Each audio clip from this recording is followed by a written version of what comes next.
Hello again, and welcome to a special edition of WSBI-ESBG Exchange for 31 January 2020. I'm James Pieper, Senior Advisor for Communications at the two associations with a mission to help savings and retail banks thrive. This is episode 12, and we bring back into the studio Ian Radcliffe, who retires today after a more than 25-year career at WSBI. We wanted to talk with Ian one last time about the future of banking, financial inclusion, and what he's learned after decades in the sector. As I just noted, this episode follows on from episode 11, released earlier this week, which focused on Scale to Save. The Scale to Save program is a partnership between WSBI and Mastercard Foundation to establish the viability of small balance savings in 6 African countries. Ian's retirement from WSBI marks an important moment, a bridge to WSBI's past, its present, and future. With that, welcome back, Ian. Ian, you've done so much for WSBI since you joined us in January 1995. So for more than 25 years, you've seen a lot and have plenty to share before you clock out later today. To start, let's look back on that day when you started. So back on that day, January 1st, 1995, you focused much on ESBG activities. So that meant serving banks in Europe. Records show that you came into the office on that very New Year's Day, 1995, and ever since, you became, in a sense, the architect of WSBI's financial inclusion efforts in the years that followed. So take us back, and how did you get here? I think I should probably go back quite a long way.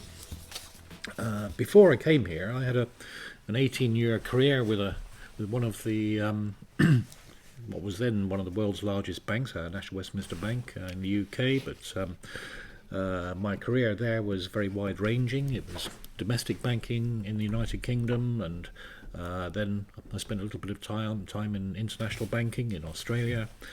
And I covered consumer finance through to large corporates.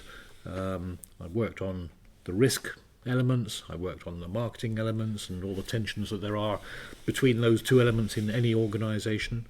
I spent a while in internal audits, which was I think really useful, because apart from anything else, I could see a lot of things that went wrong, and I wasn't responsible for any of them, which was which was great. Yeah, that's a relief. And then spent some time more on general management, which brought me into strategy design and things of that sort.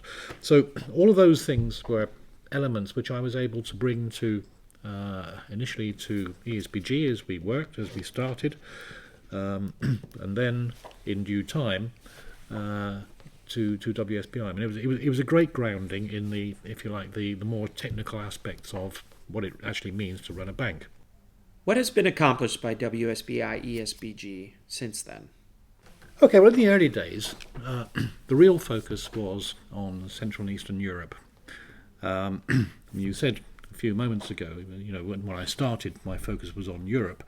Actually, what it was on the countries that were at that time, in the period after the fall of the Berlin Wall, the collapse of the Soviet Union. What was happening then was that there were countries that were neighbouring the European Economic Community, as it was then, that were seeking to join, and so we were working very much to help the banks in these countries. It was we were under, if you like, a political agenda that was going on, to help the banks in these countries strengthen themselves so that they would be able to exist in a much more market-oriented economy. And so we started off with working with the European Commission on a program which was called the FAR program, which really focused on the Baltics. We started in the Baltics, but also went down all the way through Central Europe, Romania, and further down as well. And that's where we were working to help strengthen savings and retail banks in readiness for when their countries would join the European Union. Then after that, there were other programs that we were working on, and the European Commission had another program which was called TASIS, which basically in its origins meant technical assistance to the CIS. So, we were helping the banks in the neighbouring countries to the EU, or to what was foreseen to be at that stage the enlarged European Union, helping foster relations with all these neighbouring countries. As then projects sort of moved further eastwards, and I think probably a real breakthrough came when we won a contract in China to deliver the EU-China Financial Services Cooperation Project. That was in 2002.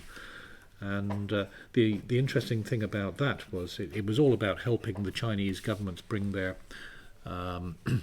financial sector up to what they had committed to following WTO accession. And what was interesting, that by the time we ended, in fact I remember very well the EU ambassador to China standing up at a conference and saying that this project and what it had achieved had helped to kickstart policy dialogues between the EU and China. So I felt that was a real achievement for us. It was tremendous for ESBG. But then, from the early 2000s, things started to change. Financial inclusion rose up the international policy agendas. In fact, by 2010, it got onto the G20 agenda. WSBI got very heavily involved in this right from the outset. In 2003, we held a big conference here in Brussels. In 2012, WSBI it launched its Marrakesh Declaration, which was focused on an account for everyone. And then moving on from that, in 2015, we signed a strategic partnership with the World Bank on universal financial access. Underlying all that, WSBI was also creating its credibility. We were doing small projects with CGAP, which is the consultative group to assist the poorest.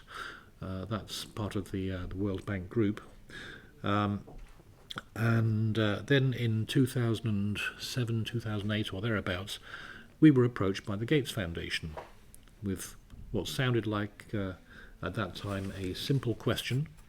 It was a question which was, what would it take to double the number of savings accounts for the poor? And that led to the Doubling Savings Accounts program, which was a $20 million program, which helped WSBI members in 10 countries around the world. And I think we're going to be talking a bit more about that in just a moment. But then after that, as that came to an end in 2016, we managed to get a continuation, if you like, in our journey in financial inclusion by partnering with the Mastercard Foundation on what we are still doing now, which is the Scale to Save program.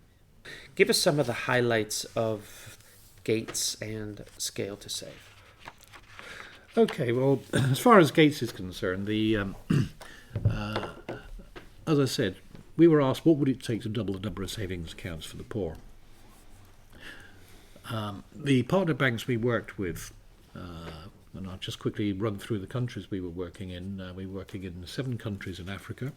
So that was Kenya, Uganda, Tanzania, Morocco, Burkina Faso, South Africa and Lesotho. Then in Asia, we were working in Vietnam and Indonesia. And in Latin America, we worked in El Salvador. So that, you can see we had quite a good spread of countries we were working in. Those countries, when you look at them closely and the sort of macroeconomics of the countries, you could see we were working with some very, very poor countries like Burkina Faso. We were working with some a little bit more advanced countries in South Africa and Morocco. And so there was some tremendous learning came out of this. We published a great deal of information, which was taken on board in many quarters at the World Bank and others in developing their programs as well. I think, if I remember right, the total number of people who actually previously unbanked people who came into the formal financial sector as a direct consequence of that program, I think was around about 3 million or so people. So that's something which I think we can be thankful for. Then moving on, we didn't continue with working with the Gates Foundation because their strategic focus started to change. They were putting greater emphasis onto health issues, so we needed to find ourselves a new partner in order to continue our work in this field. And so we started building relations with the Mastercard Foundation in I think it was about 2014, if I remember right, and that's culminated in 2016 with the signing of a new program, which built on the learning from the previous program, and in particular, it focuses on the viability of the business case for suppliers, but also suppliers meaning banks, being more or less. financial service providers. Yeah. Supplying people with. That's right. With financial services, but still with a primary focus on the savings. Yeah. And then the other aspect is you can never get a viable business case without focusing on the customer. So, and again, building on learning from the previous program, where we had discovered that there was a real problem not only amongst our own members but also across the world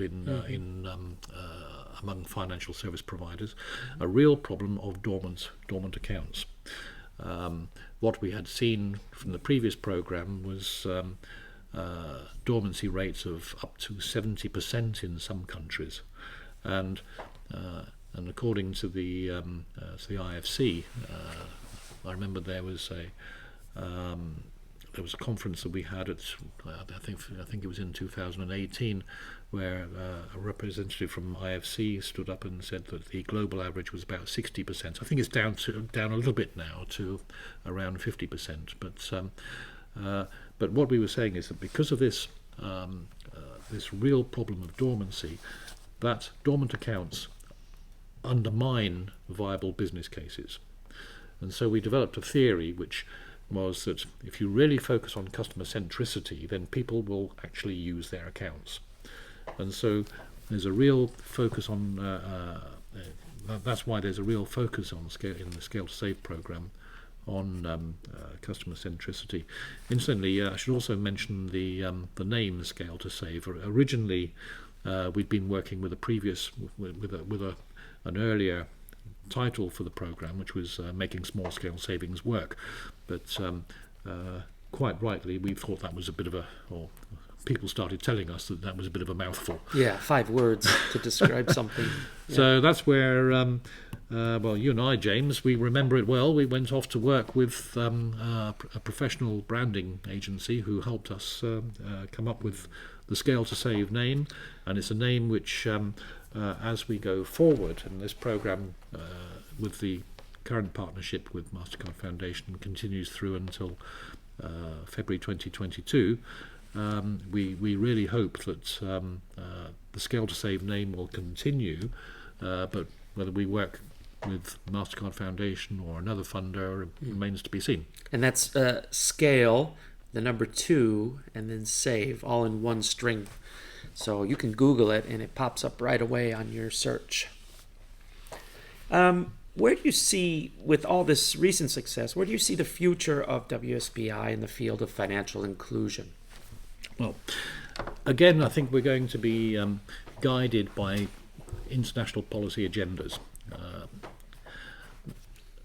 Financial inclusion, as I think I mentioned, was adopted into the G20 agendas in 2010. it remains there. It is still there. It is also exists in the United Nations Sustainable Development Goals. It's included in that.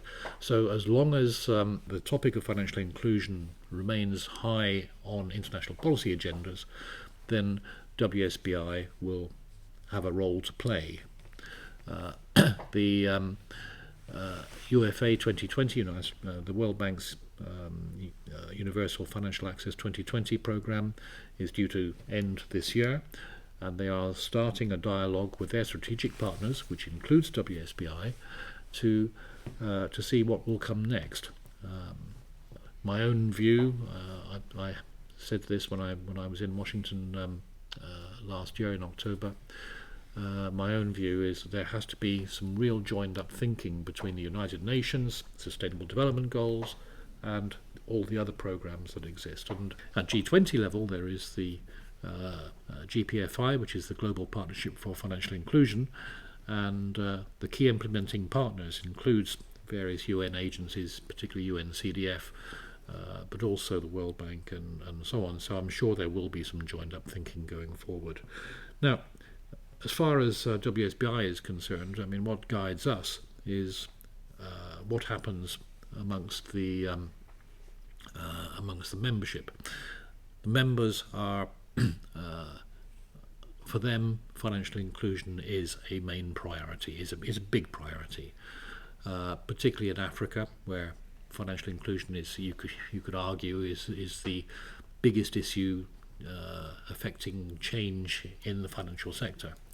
So, as long as it remains important for our members, it'll remain important for WSBI, and we will be, if you like, an interface between our membership and the international policy agendas. What else would you like to share with listeners? WSBI going forward, of course, I'm at the end of my career now, so I can, if you like, go off the record in a way, or if I can go off the record on a podcast.